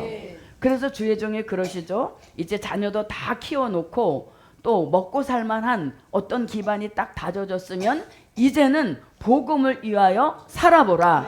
복음에 올인하라. 이런 말씀을 주시잖아요. 그래서 내가 삶의 가치관을 어디에 두느냐에 따라서 내 스스로도 존재감을 키우는 역사인 거예요. 내가 나를 알아주지 않는데 남이 나를 알아주겠습니까? 그래서 저도 여러분도 삶의 가치관, 이거에 대한 고정관념의 변화가 와야 됩니다. 자, 보셔요. 저도 여러분도 이런 가치관 어떻습니까? 자, 우리에게 주신 영원한 복음이 있으므로 그 복음 위에 산다. 네. 아멘이 별로네. 자, 복음이 있으므로 나도 있고 내가 있는 것은 복음을 위해 사는 것이다. 얼마나 이 삶의 가치관이 뚜렷합니까? 예, 그래서 저도 여러분도 이 삶의 가치관을 확실하게 정해놓고 나면 삶의 리듬이 틀려지는 거예요. 하루아침에 일어날 때, 아침에 새벽에 일어날 때, 그때 벌써 조짐이 다른 거예요. 또 오늘도 이렇게 팔다리가 쑤시네. 이거 어떻게 이렇게 하고 시작하는 하루. 뿅! 오늘도 복음의 현장에서 나를 부르는구나. 이렇게 삶을 시작하는 하루 어떻게 다르겠어요? 그래서 저도 여러분도 뭐를 가지자? 삶의 가치관. 네, 삶의 가치관. 무엇을 위해 사는? 네, 그래서 요한계시록 14장 6절 한번 읽어봅니다. 또 보니 다른 천사가 공중에 날아가는데 땅에 거하는 자들 곧 여러 나라와 족속과 방언과 백성에게 전할 영원한 복음을 가졌더라. 네, 나라와 백성과 방언과 임금에게 전할 영원한 복음을 가졌더라. 그래서 이제는 이 영원한 복음이 있기 때문에 나도 살아. 그 복음이 나를 필요로 하기 때문에 살아. 이러한 삶의 가치관으로 저도 여러분도 관념의 변화가 와야 돼요. 그렇게 되면 삶의 리듬이 살아나는 겁니다. 그야말로 룰루랄라죠. 예, 왜? 아이 그냥 뭐 이렇게 살다 보니까 벌써 60이 넘고 70이 다 됐네. 인생 갈 때가 다 됐어. 이렇게 살다가 부름 가는 거지 뭐. 이렇게 사는 것과 이 시대에 전할 영원한 복음을 나에게 맡기셨구나. 오늘도 그 복음 전하는 일에 최선을 하자. 이렇게 시작하는 하루는 질이 틀린 겁니다. 그래서 저도 여러분도 삶의 가치관을 뚜렷하게 하면 그때로부터 건강도 좋아집니다. 네, 우리가 그냥 민그적 이렇게 사니까 건강도 흐부지해지는 거예요. 정신을 딱 차려서 복음이 있으니까 그 복음 위에 나는 달려간다. 복음의 현장에서 뛰게 하신다. 복음의 뒷방 늙은이로 낫지 않게 하신다. 이런 관념이 딱 써보십시오. 건강도 책임지시고 생명도 책임지시고 물질도 책임져 주시는 이런 역사를 불러오는 것, 그게 바로 삶의 가치관인 거예요. 그래서 이사야 2장 22절에 보면 모든 사람들에게 뭐라고? 수에 칠 가치가 어디 있느냐 이렇게 말씀하시죠. 그래서 하나님이 보실 때 수에 칠 가치가 있는 사람이 있는가 하면 수에 칠 가치 없는 사람도 있다는 거예요. 자 보세요. 하나님은 시대마다 수에 칠 가치가 있는 사람이 있었고 가치 없는 사람이 있었어요. 보세요. 자 소돔성 불비 심판 때 수에 칠 가치가 있는 사람은 누구였습니까? 롯과 그의 가족이었죠. 그 가족은 수에 칠 가치가 있기 때문에 빼내셨습니다. 그리고 나머지 사람들은 수에 칠 가치가 없기 때문에 그냥 불비를 때려서 심판하셨던 역사이죠. 노아 시대 마찬가지죠. 수많은 사람들이 살고 있었지만 딱 누구? 노아의 8식구. 그들은 하나님이 수에 칠 가치가 인정하셨기 때문에 그들은 방주라는 그 피난처를 만드셔서 그 안에 들어가 구원받게 하시고 나머지 사람들은 수에 칠 가치가 없었던 겁니다. 그래서 홍수라는 심판을 내려서 다 멸하신 역사인 겁니다. 그렇다면 이 시대에도 복음을 위하여서 수에 칠 가치가 있느냐? 그걸 하나님은 보시는 거예요. 하나님은 우리를 수에 칠 가치가 있다 인정하셔서 말씀이 들리도록 귀를 열어주셨는데 막상 저와 여러분은 그런 것과 상관없이 여상하게 그냥 살고 있다면 이거는 삶의 가치관이 아직 확립이 안 된 거예요. 그래서 저도 여러분도 새벽기도 나올 때 어떻게 나와야 돼요? 저는 그래서 새벽기도 나올 때 신발 질질 끊고 나오시는 분 슬리퍼 이렇게 우리가 가벼우면 신발도 팔팔 이렇게 들리잖아요. 그런데 몸이 무거우면 신발을 끌고 다니잖아요. 저는 그 아버지가 이렇게 돌아가실 때쯤 되니까 물론 이제 연세가 드셔서 돌아가셨는데 집안에서도 그전에는 아버지가 막 이렇게 걸어가시는데 그냥 발을 끌고 이렇게 걸어가시더라고. 왜? 이제 기운도 없고 삶에 대한 의지가 없으신 거잖아요. 그래서 우리가 새벽기도 나올 때도 야 오늘도 세상 물건 먼저 보지 않게 하시고 세상 말 먼저 듣지 않게 하시고 세상 노래 먼저 듣지 않게 하시고 살아계신 하나님의 말씀을 먼저 듣고 시작하게 하시는구나. 영광의 찬미를 먼저 부르고 하루를 시작하게 하시는구나. 이렇게 삶이 시작되는 하루가 얼마나 그 가치가 틀리냐 이거예요. 그래서 자꾸 자기의 존재 가치를 자기가 찾아내는 겁니다. 누가 찾아내주지 않아요. 왜? 내 가치니까. 그래서 내가 내 가치를 딱 세워놓게 되면 그때부터 다른 사람도 그 사람의 존재 가치를 인정해 주는 것이죠. 그래서 저도 여러분도 무슨 가치관, 삶의 가치관을 어디다 두느냐. 우리는 어디다? 영원한 복음. 여기다가 가치를 딱 두면 이 종은 수에 칠 가치가 있는 종이다 인정하시고 그 종에게 다양한 역사의 힘을 불어넣어 주시는 이런 역사와 축복이다. 자, 그 다음에 이제 어떤 고정관념의 변화가 와야 되느냐? 신앙관입니다. 자, 우리 신앙관은 초림의 주만 믿던 그런 신앙이었어요. 초림의 주. 그런데 이제는 뭐예요? 재림신앙이죠. 예, 이제는 우리가 이 재림신앙으로 신앙에도 고정관념의 변화가 와야 됩니다. 그래서 재림신앙은 요한계시록 22장 20절로 21절 이런 신앙관으로 이 신앙관념에도 변화가 와야 됩니다. 자, 그 다음에 우리 인생관입니다. 인생관. 지금까지는 가족을 위해서 그 울타리에서 못 벗어났는데 이제 우리 인생관은 이사야 43장 7절 같이 하나님의 영광을 위해 나를 창조하셨기 때문에 내 인생관은 오직 영광을 위해 사노라 하는 인생관의 변화가 와야 되는 역사인 것이죠. 자, 그 다음에 우리에게 어떤 변화가 와야 되느냐? 구원관입니다. 구원관. 자, 우리는 지금까지 뭐에 대한 고정관념? 영혼 구원이죠. 영혼 구원에 대한 고정관념을 2000년을 갖고 온 거예요. 2000년을 갖고 온 그 고정관념에서 우리 시대에 뭘로 바꿔지니까? 영육구원. 그러니까 사람들이 이거를 잘 안 받는다는 얘기죠. 전화번호는 뭘 써도 전화번호 이렇게 쓰는 분이 있더라고요. 이렇게. 이게 뭐예요? 영육구원. 이렇게 번호를 가지셨길래 저는 이분이 마지막 복음에 관심이 있나 하고 여쭤봤더니 복음하고는 또 영 상관이 없어요. 복음 따로 구원 따로, 이게 모순인 것이죠. 그래서 우리가 지금까지는 영혼 구원에 대한 고정관념 2000년 동안 왔단 말이에요. 그런데 우리에게 이런 차례를 딱 겪어오면서 정황관을 머리에 딱 씌워주시니까, 그렇지, 이왕이면 죽지 않고 살아서 받는 영육 구원을 받아야지, 자연스럽게 관념의 변화가 오는 것이에요. 자, 그 다음에 보십시오. 자, 미래관. 우리는 미래가 뭐였습니까? 죽어서 낙원 가는 게 미래였어요. 그런데 요한계시록 1장 3절에 보니까 이 예언의 말씀을 통해 내다보는 미래, 그 미래는 아름다운 미래였어요. 꼭 낙원 가는 미래가 아니더란 얘기인 거예요. 그래서 예언의 말씀으로 내다보는 미래, 이런 미래관으로 고정관념이 바뀌어야 되는 겁니다. 자, 그 다음에 보십시오. 내세관. 우리는 반드시 뭐예요? 낙원을 거쳐서 천국에 가는 그런 내세관을 가지고 있었는데, 이제 우리는 뭡니까? 계시록 11장 15절 같은 뭐예요?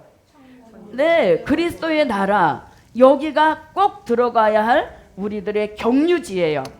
종착지가 아니에요. 여기를 들려서 새하늘과 새 땅으로 들어가는 내세관이 바뀌어지는 겁니다. 뭘 씌워주셔서? 정황관을 씌워주시면 그런 고정관념의 변화가 오는 거예요.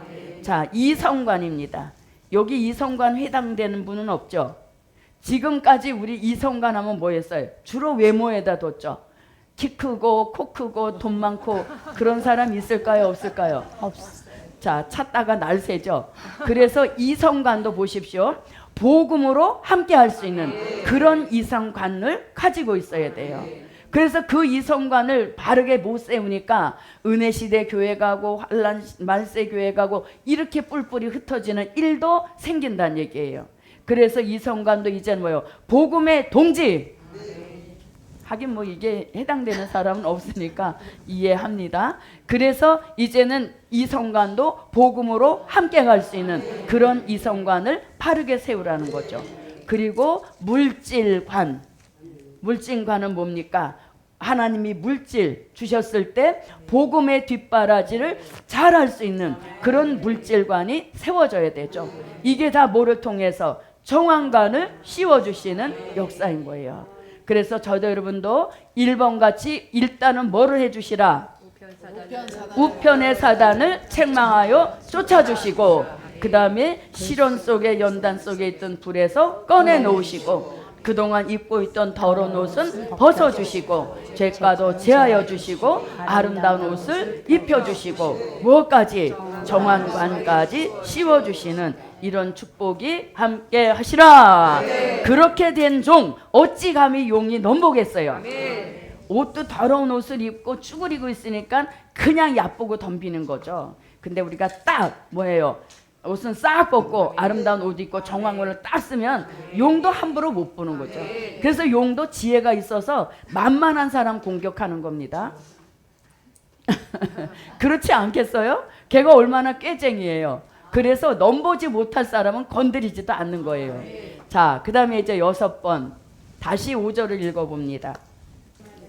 내가 말하되 정황관을 그 머리에 씌우소서 하며 곧 정황관을 그 머리에 씌우며 옷을 입히고 여호와의 사자는 곁에 섰더라. 아멘. 여호와의 사자가 곁에 선다. 자, 이게 이제 마무리입니다. 마무리, 끝마무리를 해주시는 거예요. 자, 아까는 우편에 누가 붙어 있었는데? 사단이 붙어 있었죠. 그런데 그 사단을 책망하여 쫓아주셨죠. 그러니까 그 자리가 공성, 빈자리가 됐단 말입니다. 빈자리를 놓으면 또 누가 헐떡거려? 그래서 그 빈자리에 누구를? 여호와의 사자를 곁에 딱 세워주시는 이러한 역사와 축복인 거예요. 그래서 저도 여러분도 쫄렁쫄렁 따라다니던 우편사단 쫓아버리시고 용의 길을 꺾으신 그 역사로 우리 옆에 여호와의 사자를 세워주시면 그때부터 역사 있는 종이 되게 하시고 그때부터 사람 살리는 종의 축복이 일어나는 겁니다. 사자가 붙어 다니는 것, 여호와의 천사가 붙어 다니는 것 틀리겠죠. 그래서 여호와의 사자가 딱 붙어서서 아, 사람 살릴 종님 뭘 도와드릴까요? 이렇게 물어볼 수 있는 그런 역사가 새해에는 부디 일어나자.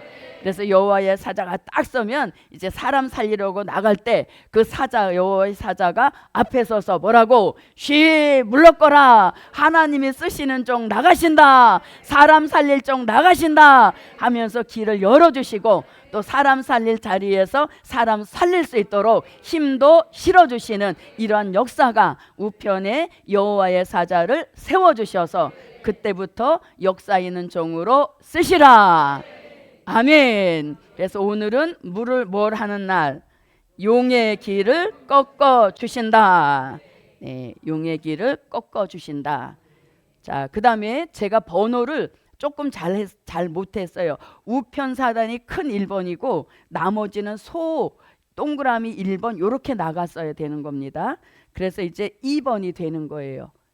자, 2번 마귀를 쫓아 주시고 용의 길을 꺾으신다.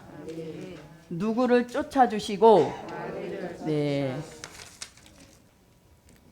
자, 말씀은 마태복음 4장 1절로 11절입니다. 마귀를 쫓아 주시고 용의 길을 꺾으신다. 자, 마태복음 4장으로 가봅니다.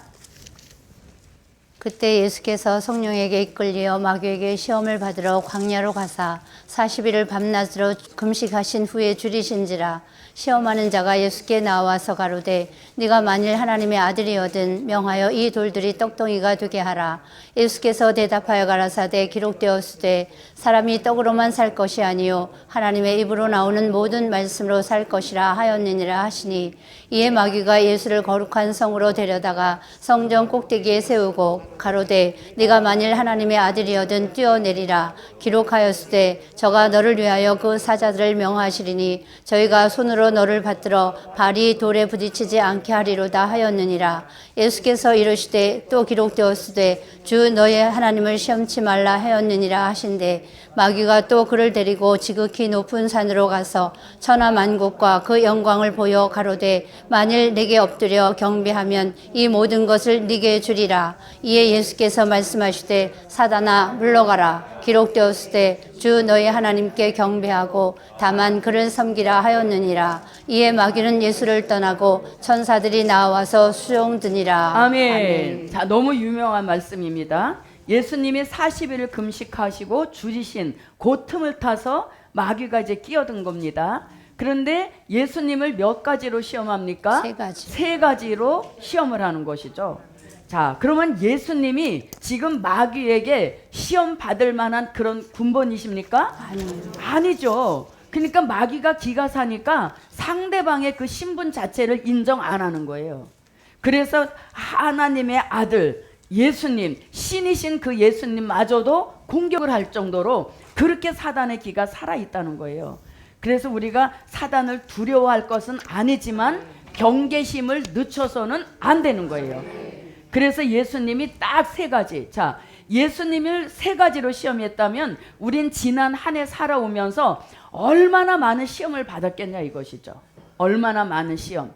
그런데 이때 예수님이 우리를 긍휼히 여기시고 복음의 뜻이 있으므로 옆에 붙어서 충동질거리는 그런 사단을 향하여서 우리 대신 쫓아주시는 거예요.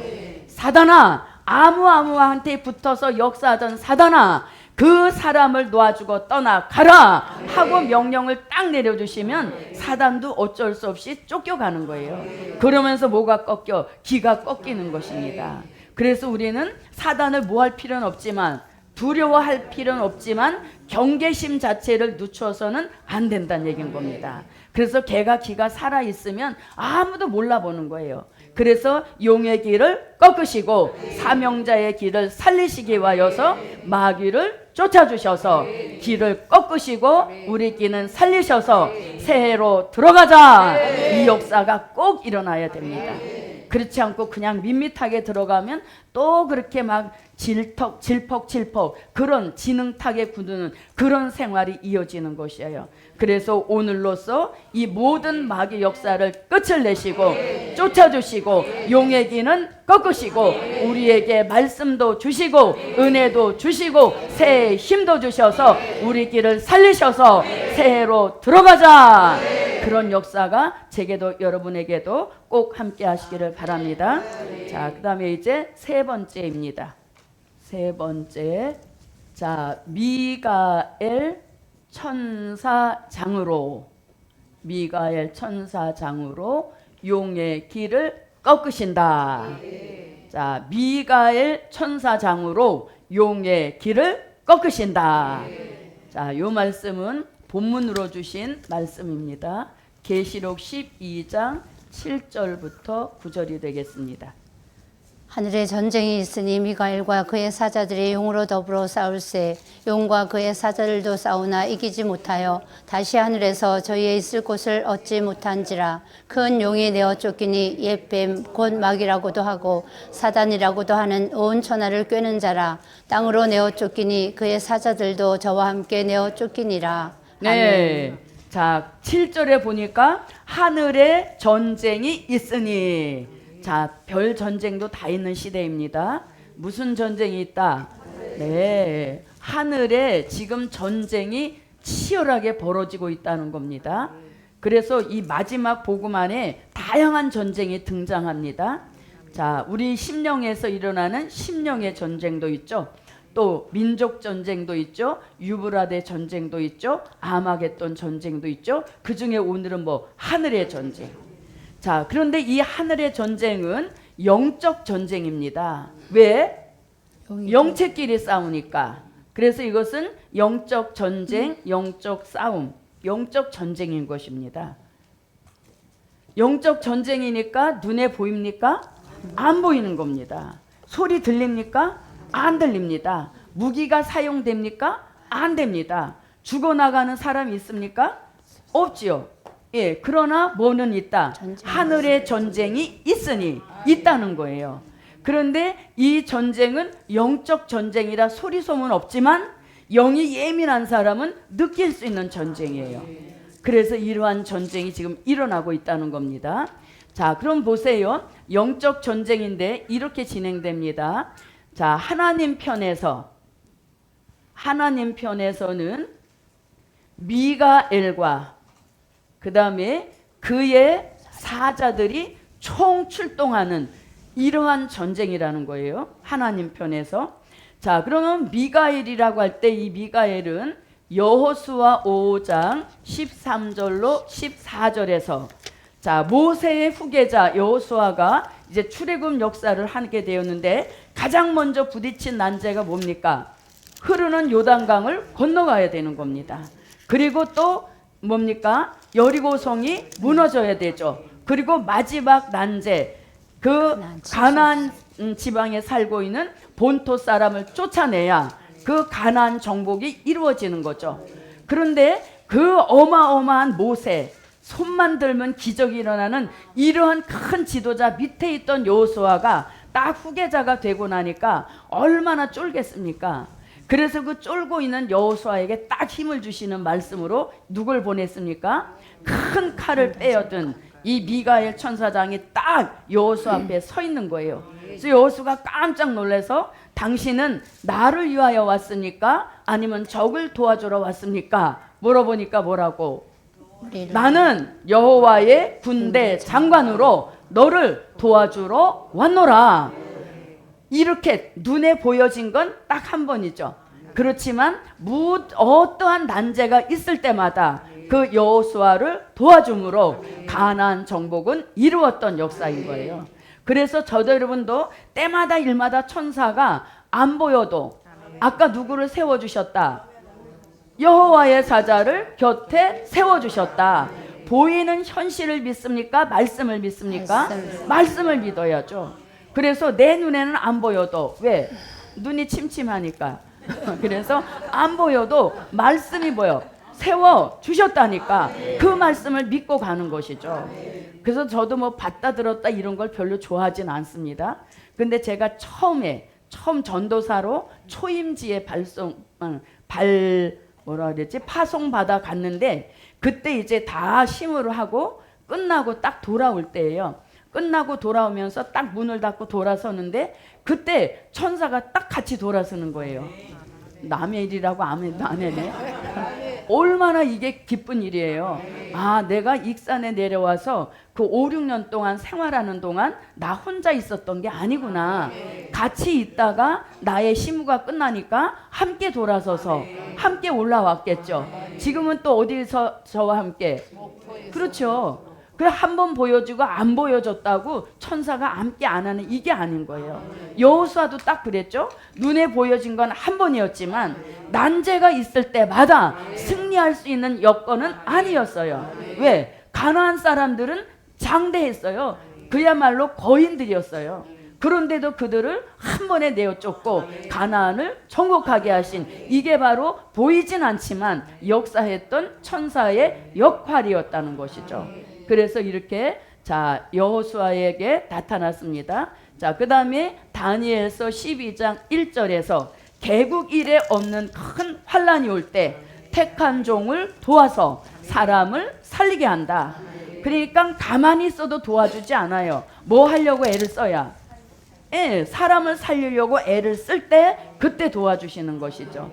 자, 그 다음에 본문에서 요한계시록 12장 7절로 9절에서 하늘에서는 용과 싸워주고 땅에서는 택함 입은 종들을 도와줘서 시대를 향하신 하나님의 뜻을 이루어가게 하시는 이런 역사에 미가엘 천사장이 돕는다는 것이에요. 그런데 지금은 이제 어디에 투입이 됐습니까? 하늘의 전쟁. 여기에 이제 투입이 된 거예요. 그런데 미가엘이 아만 이렇게 해도 누구를 또 데리고 와야 돼요? 그의 사자들을 함께 데리고 오는 겁니다.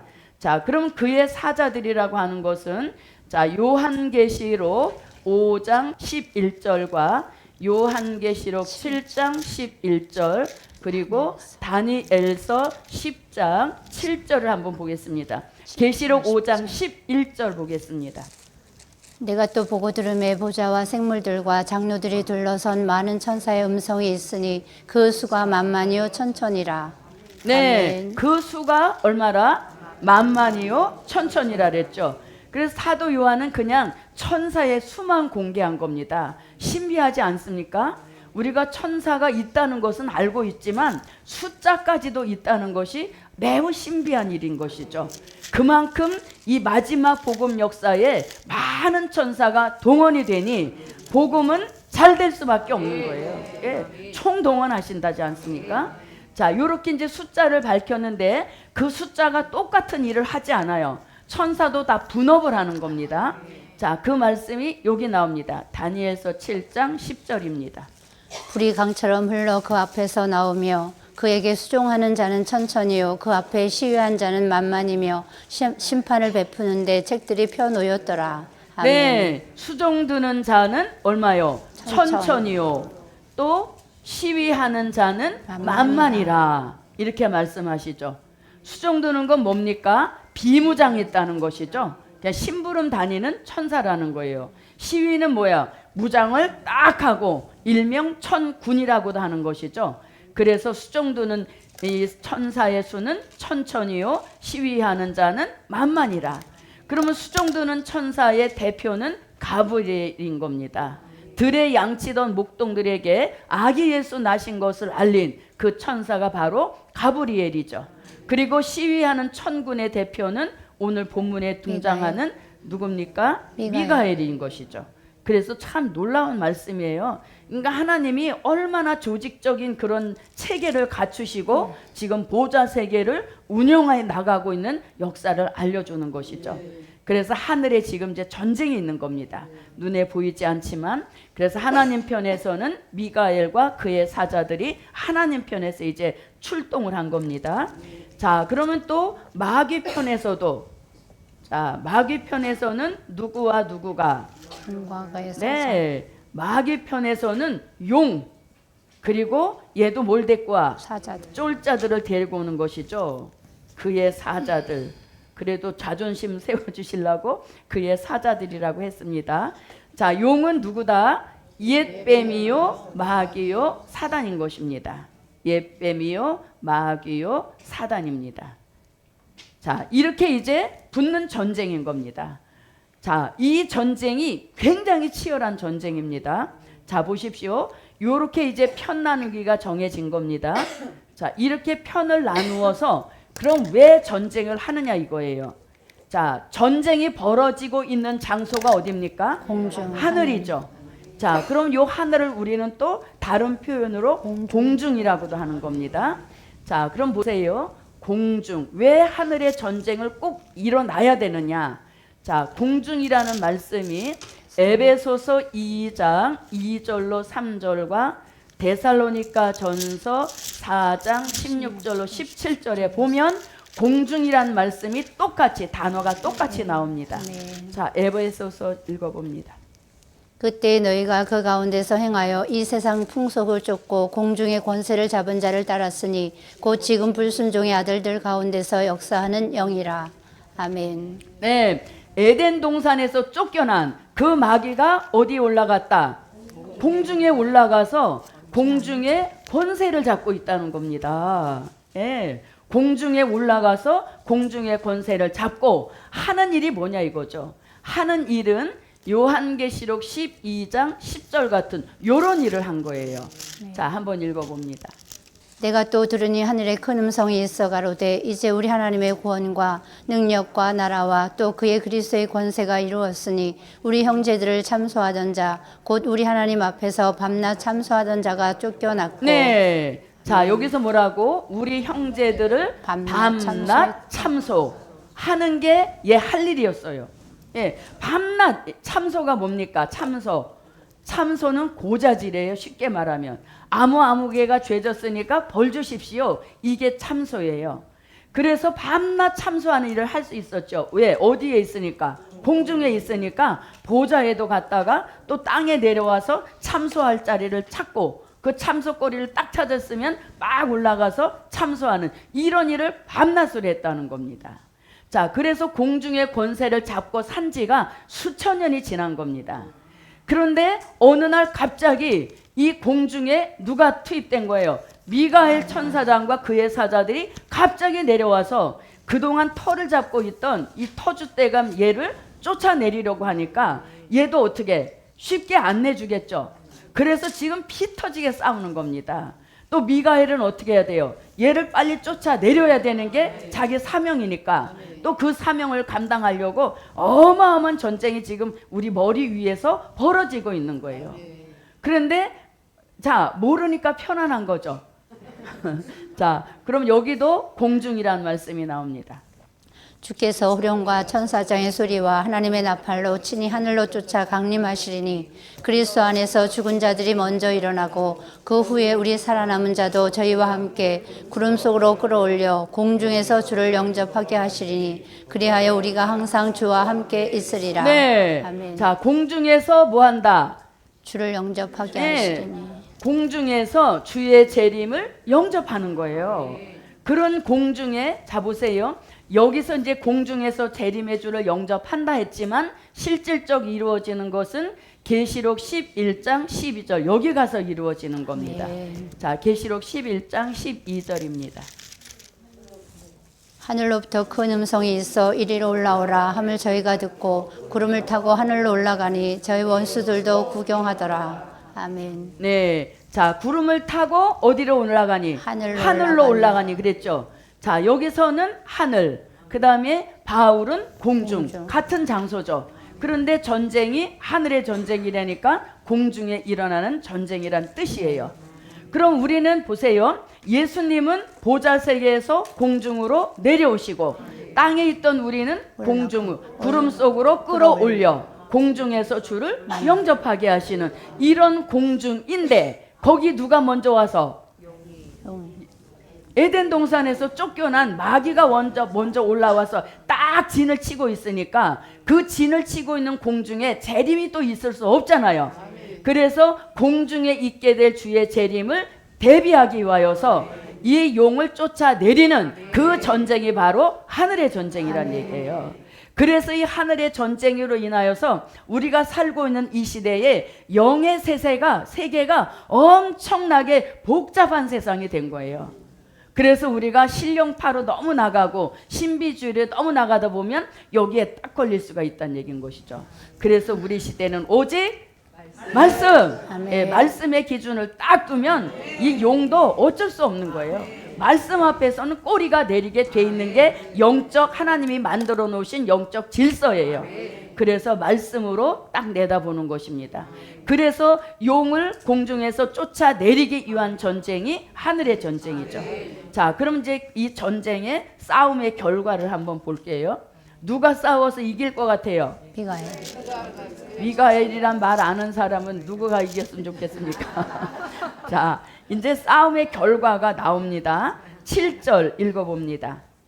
하늘에 전쟁이 있으니 미가엘과 그의 사자들이 용으로 더불어 싸울세 용과 그의 사자들도 싸우나. 자, 6,000년 동안 딱 자리 잡고 있는데 너 쫓으려고 내려왔어. 그러니까 용이 뭐라고?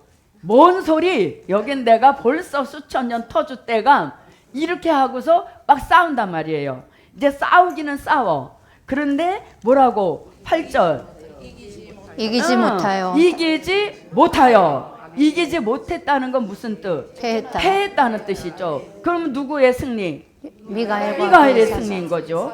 보세요. 자, 그러면 여기서 이기지 못하였다는 것은 이 하늘의 전쟁에서 승은 누구 거? 승리는? 미가엘. 네, 미가엘의 승리. 함으로 공중이 깨끗하게 청소가 되는 겁니다. 누가 오셔도 문제 없도록. 예수님. 네, 신랑 예수가 공중에 오셔도 문제 전혀 없도록 공중을 깨끗하게 먼지 하나 없도록 털어내시는 이 전쟁이 하늘의 전쟁인 거예요. 그리고 우리는 구름을 타고 딱 올라가서 아멘 주 예수여 오시옵소서 재림의 주를 영접할. 그래서 미가엘의 승리. 그 다음에 패는 누구? 용이죠. 네, 당연한 것이에요. 그런데 보세요. 하나님이 이 용을 그냥 하나님이 명령하셔서 용 너는 땅으로 쫓아 내려가라 이렇게 하셔도 무방하시죠. 하나님의 말씀이니까. 근데 하나님은 공의로우시기 때문에 용이 또 뭐라고 막 핑계 댈까 봐 정당한 싸움을 붙여보시는 거예요. 그러나 이 싸움은 뭐 정해져 있는 겁니다. 그래서 이 용이 땅으로 쫙 내려 쫓길 때 하나님이 누구 손을 들어주셔? 미가엘 천사장의 오른손을 딱 들어주시면서 미가엘이 승!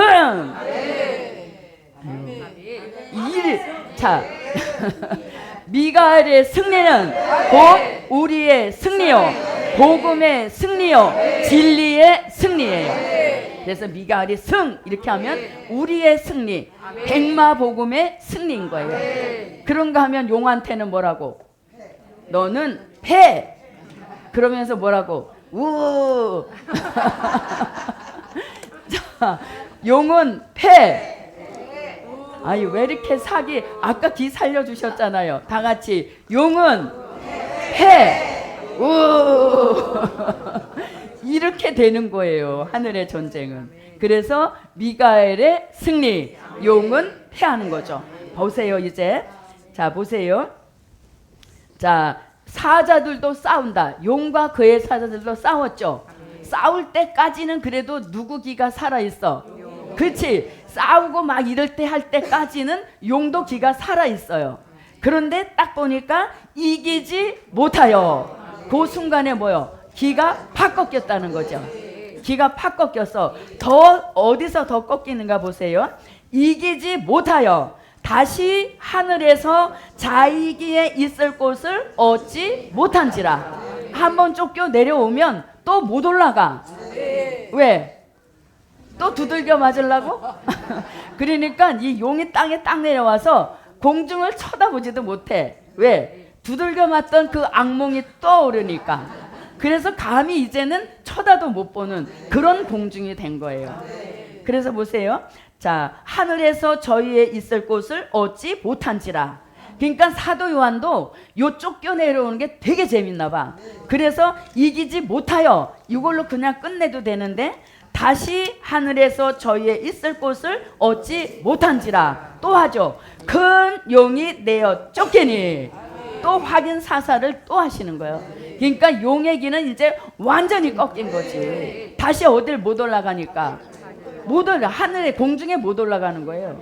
자, 그다음 보세요. 큰 용이 내어 쫓기니 곧 옛 뱀이요 마귀요 사단이라고도 하는 온 천하를 꿰던 자라. 이가 땅으로 내어 쫓기니, 또 내어 쫓긴단 말을 계속 하는 거예요. 그러니까 사도 요한도 사단한테 어지간히 뽑혔는가 봐. 왜? 계속 쫓긴다 이렇게 하잖아요. 그래서 한번 쫓겨내려오면 이제 어디도 못 쳐다봐. 왜?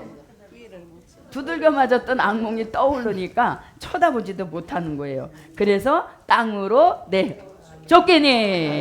네, 그러므로 뭐가 꺾여졌다? 네, 용의 기가 꺾어지는 결정적 그 계기가 바로 하늘의 전쟁인 거예요. 그래서 이 하늘의 전쟁을 통해서 용의 기가 확실하게 꺾어지는 그 분기점을 삼은 것이에요. 그래서 우리는 누구한테 고마워해야 돼? 미가엘 천사장.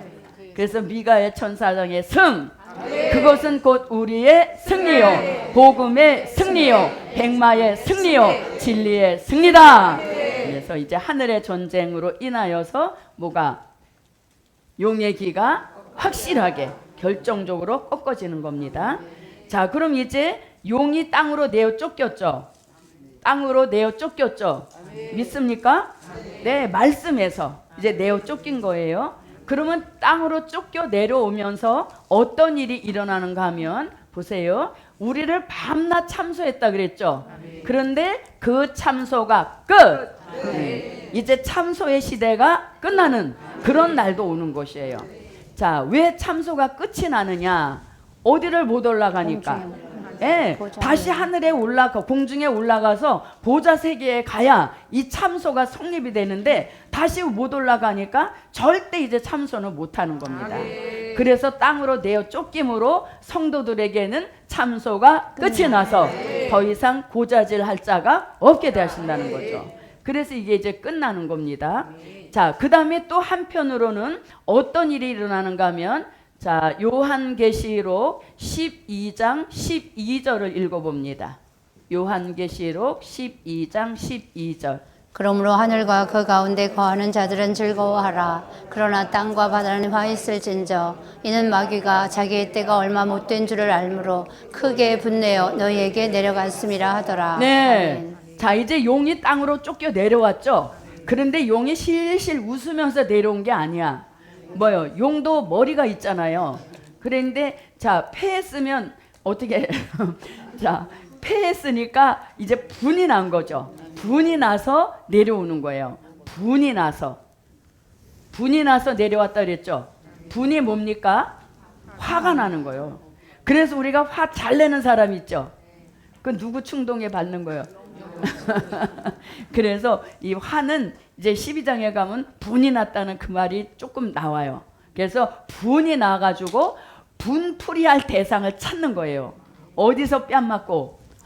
하늘에서 뺨 맞고 이제 땅에 내려와서 분풀이 대상을 찾는 겁니다. 그래서 우리가 이 시대에 용의 분풀이 대상에 한번 걸리면 이게 참으로 헤어나기 쉽지 않은 시대예요. 그래서 저도 여러분도 뭐 용의 길을 반드시 꺾어야 되는 것이죠. 그래서 분풀이 대상에서 제외되게 하시는 그 축복이 있으시기 바랍니다. 자, 분이 나서 이제 뭐라고 합니까? 땅과 바다는 무엇 있을진저, 화 있을진저 이렇게 말하죠. 그러면 땅과 바다는 5대양 6대주를 가리키는 거죠. 5대양 6대주. 세계 전체에 화가 몰려온다는 겁니다. 이 화를 요한계시록 8장 13절에서 화가 3번 온다 하여서 이것을 3대 화라 하고, 진짜 결정적 화는 뭐냐? 요한계시록 13장 같은 수정통치 시대를 이루는 이게 분풀이의 극치예요. 그래서 수정통치 시대를 이루시는 역사인 것이죠. 자, 요한계시록 8장 13절을 보겠습니다. 내가 또 보고 들으니 공중에 날아가는 독수리가 큰 소리로 이르되 땅에 거하는 자들에게 화가 있으리로다. 네. 이 외에도 새 천사의 불 나팔 소리를 인함이로다 하더라. 네. 아멘. 자, 그래서 분이 내려와서 이제 가장 분의 극치를 드러내는 것이 요한계시록 13장 1절로 2절 한번 읽어보겠습니다. 용이 개입된 시대가 수정통치 시대입니다. 계시록 13장 1절로 2절입니다.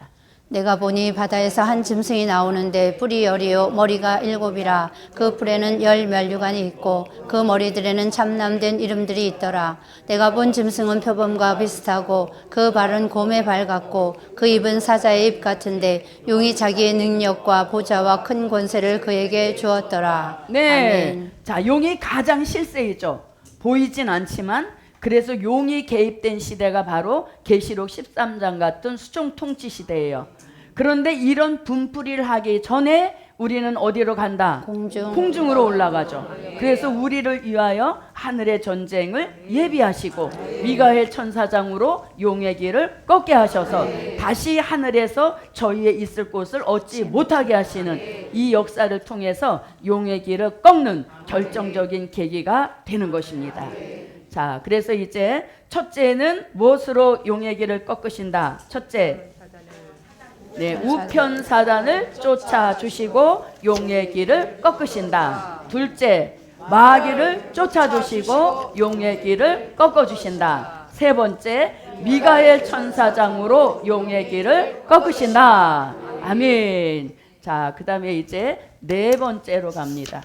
네 번째, 용을 잡아. 용을 잡아 무저갱에 가두시고 용의 길을 꺾으신다. 네. 용을 잡아. 자, 보세요.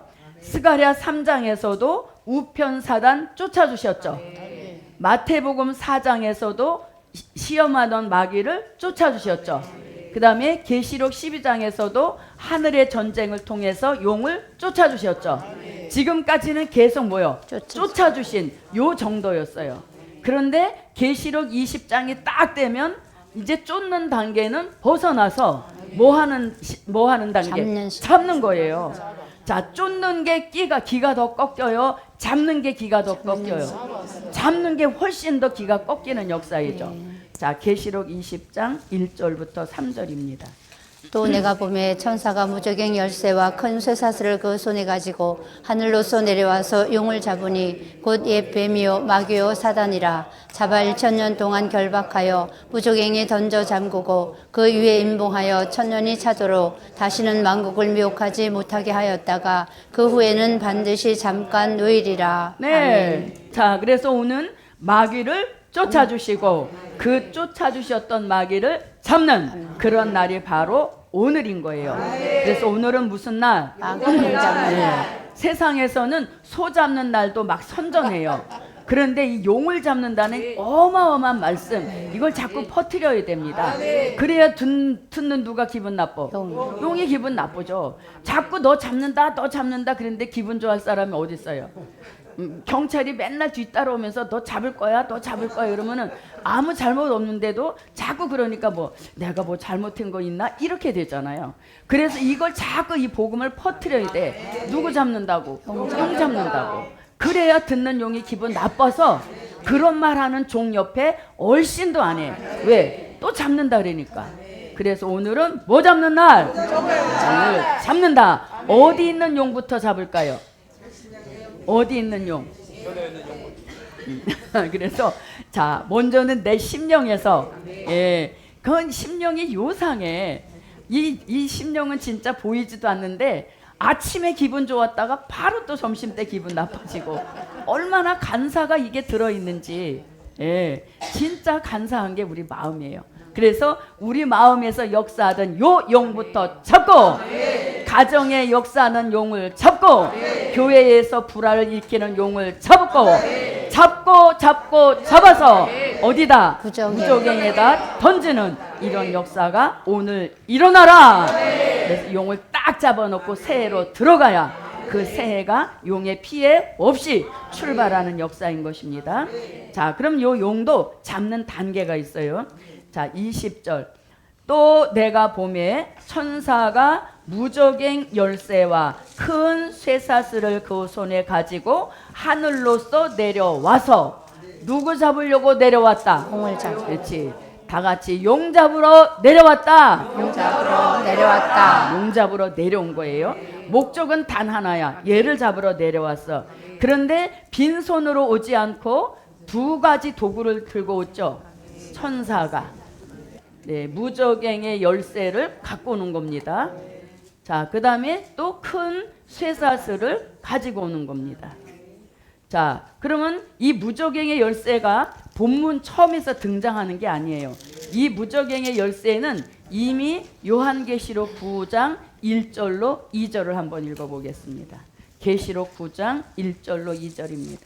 다섯째 천사가 나팔을 불매 내가 보니 하늘에서 땅에 떨어진 별 하나가 있는데 저가 무저갱의 열쇠를 받았더라. 저가 무저갱을 여니 그 구멍에서 큰 풀무의 연기 같은 연기가 올라오매 해와 공기가 그 구멍의 연기로 인하여 어두워지며. 네. 아멘. 자, 여기서 이제 땅에 떨어진 별 하나가 무저갱의 열쇠를 가지고 와서 무저갱을 어떻게 해요? 열었어요. 이미 열어놨죠.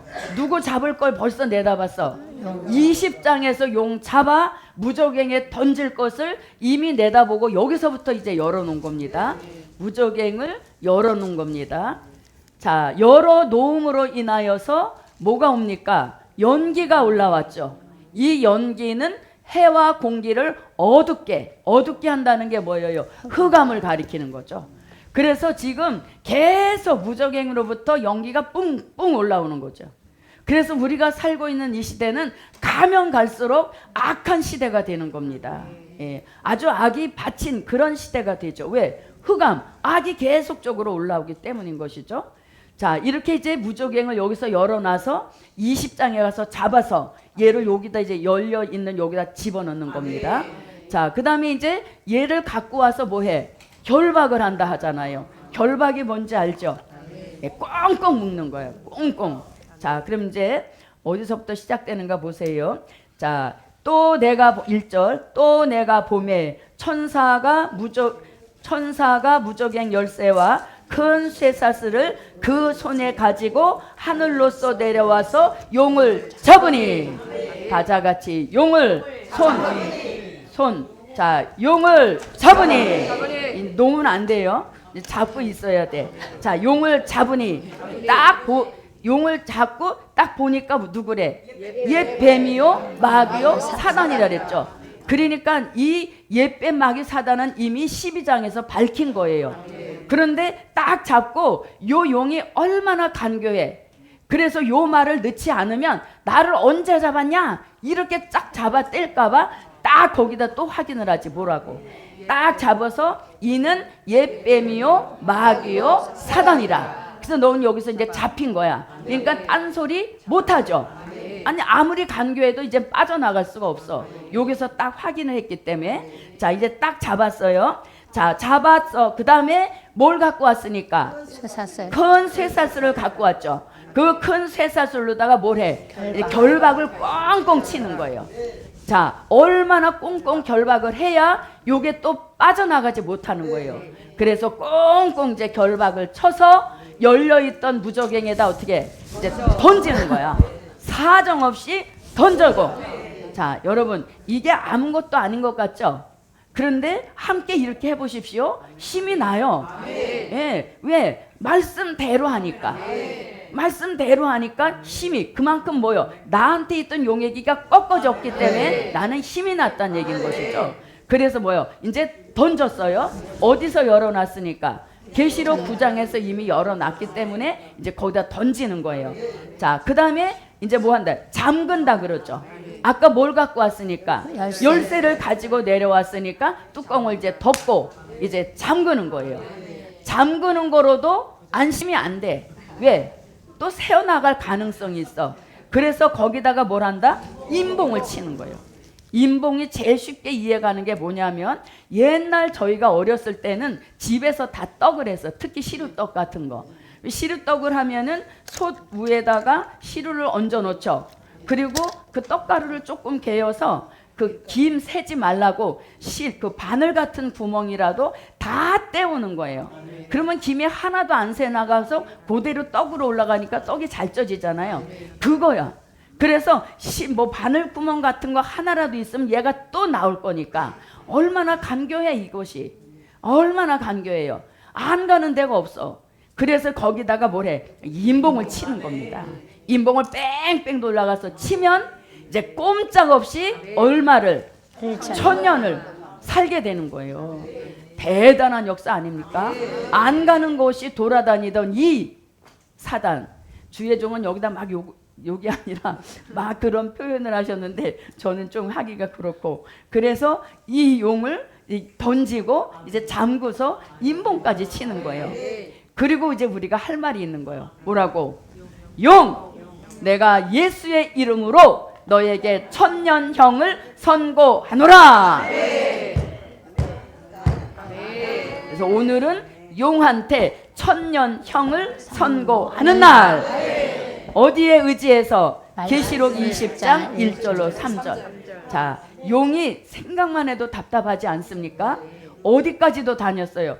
보호자도 다녔던 이런 용이에요. 그런데 꽁꽁 결박해서 무적행에 던져 잠그면 이 자유가 없는 거지. 그래서 1000년 동안 이 마귀의 자유를 박탈하는 그런 역사인 겁니다. 자, 근데 보십시오. 아까 계시록 12장 7절로 9절에서 하늘에 전쟁이 있을 때는 얘도 뭐요? 그때까지는 기가 살아 있었죠. 그래서 용도 사우나, 이 싸웠단 말이에요. 사우나 그러니까 목욕탕 갔다는 거 아니에요? 용도 같이 막 싸웠다는 거야. 그런데 여기서는 뭐 용이 막 반항했다, 내 대들었다, 이런 말씀 있어요, 없어요? 없죠. 바로 뭐요? 하늘로서 내려와서 용을 잡으니 맥없이 그냥 잡히는 거예요. 이 뭐가 됐기 때문에? 때가 된 거죠. 그래서 여기서 뭐야? 기가 이미 꺾였다는 걸 여기서 또 한 번 드러내는 거죠. 그래서 기가 완전히 꺾이니까 이제는 대항이고 뭐가 없어. 그냥 잡히는 거예요.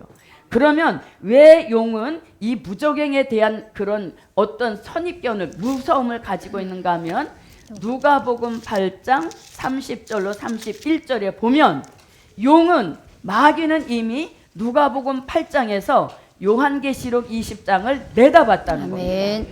그런데 누가복음 8장의 시대는 아직 계시록이 기록이 안 됐던 시대인 거죠.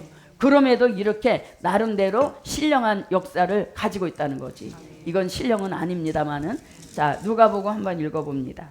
예수께서 네 이름이 무엇이냐 물으신즉 가로되 군대라 하니 이는 많은 귀신이 들렸음이라. 무족행으로 들어가라 하지 마시기를 간구하더니. 네, 어디로 들어가지 마시기를? 무족행. 네, 무족행에 들어가라고 말씀해 주지 마세요. 요렇게 이제 살살 빌은 거예요. 자, 그래서 무족행에 이제 안 넣으시고 그럼 너 어디 들어갈래? 이렇게 물어보셨죠. 그랬더니 어디 들어간다고? 돼지떼. 돼지떼에 들어갔어요. 그래서 귀신은 누구 좋아해? 귀신은 돼지를 좋아한대요. 귀신은 돼지를 좋아한대요. 그래서 귀신이 딱 꼽은 게 돼지예요. 그래서 용하고 돼지는 친한가 봐. 거기 다른 것도 있어서 나 저기 들어갈래요, 이렇게 할 수도 있는데 용이 꼭 왜 돼지를 택했단 말이죠. 그럼에도 불구하고 세상 사람들은 돼지가 뭐예요? 복의 상징 있잖아요. 그래서 저금통도 돼지 저금통 만들어 놓고 그렇게 하잖아요. 근데 사실 누가 누구를 뽑았다고? 귀신이 나는 돼지가 좋으니까 그 안에 들어가게 해주세요. 깨달을 자는 깨달을진저. 예, 그래서 이렇게 용이 돼지를 좋아했다는 겁니다. 자, 그래서 이렇게 용을 잡아 어디에 가두고? 무족행에 가둠으로 이제 용의 기가 꺾어지는 그런 역사가 일어났다. 자, 그 다음에 이제 마지막 5번째입니다. 자, 용의 기를 꺾으시고, 이제 하도 꺾어서 아무도 안 하시네. 용의 기를 꺾으시고 용의 종말이 온다. 네. 요거까지 가야 이제 완전히 완성이 되는 겁니다. 자, 용의 길을 꺾으시고 용의 종말이 온다. 자, 이 말씀은 요한계시록 20장 10절. 또 저희를 미혹하는 마귀가 불과 유황못에 던지우니 거기는 그 짐승과 거짓 선지자도 있어 세세토록 밤낮 괴로움을 받으리라. 네. 자, 아까는 어디에 가두었는데? 무적행. 무적행에 가두었죠. 그런데 요 말씀을 이해하기 쉽게 하면 어디서부터 시작이 되냐면 요한계시록 20장 3절부터 시작이 돼서 3절을 거쳐서 7절로 연결이 돼야 이게 쉽게 이해가 됩니다. 자, 3절을 한번 읽어봅니다. 무적행에 던져 잠그고 그 위에 임봉하여 천년이 차도록 다시는 만국을 미혹하지 못하게 하였다가 그 후에는 반드시 잠깐 노일이라. 네. 자, 그 후에는 반드시 잠깐 노일이라 그랬죠. 얼마가 차면? 천년. 천년이 차면 이제 용이 놓여 나온다는 거예요. 그러니까 보세요. 용을 잡아서 바로 불못에 넣으셔도 되는데 무적행에 1천년 동안 일단 가둬놓은 겁니다. 왜? 맨 마지막으로 하나의 일을 더 시킬 것이 남아있기 때문에 무적행에 1000년 동안 잠시 머물러 두게 한 거예요. 그래서 1000년이 차면 나온다 그랬죠. 그래서 그 말씀이 욜로 이어지는 겁니다. 7절. 천년이 참에 사단이 그 옥에서 놓여. 네, 1000년이 딱 차니까 용이 그 옥에서 놓여 나온다. 아멘. 그래서 나와서 하는 일이 8절로 9절 같은 일을 하는 겁니다. 자, 8절로 9절입니다. 나와서 땅의 사방 백성 곡과 마곡을 미혹하고 모아 싸움을 붙이리니 그 네. 수가 바닷물에 같으리라. 네, 곡과 마옥을 미혹한다 이렇게 말하죠. 그러니까 얘는 끝까지 뭐 하다가 가? 미혹하다가 가는 거예요. 그래서 보세요. 아까 귀신이 나와서 돼지떼에 들어갔죠. 그러니까 그 돼지떼는 또 어디로 들어갔습니까? 바다. 호수 속으로 물속으로 들어가서 돼지가 다 몰사했잖아요. 이게 바로 귀신 들어간 자의 최후예요. 그래서 귀신이 들어가면 절대 긍휼을 안 베풀어. 무조건 못 살게 하고 무조건 예수 이름 못 부르게 해서 결국 망가뜨리는 거죠. 그래서 우리가 이 시대에 조심해야 할 세력이 바로 귀신의 역사라는 것이죠. 그러나 아까 우리한테 누굴 세워주셨으니까? 여호와의 사자. 네, 여호와의 사자를 우편에 세워주셨기 때문에 감히 접근도 못한다. 네, 그래서 곡과 마곡을 미혹하는 겁니다. 천년왕국에서 태어난 자녀들이 있는데 그들은 마귀가 누군지 모르는 거예요. 왜? 천년왕국에 마귀가 없었으니까.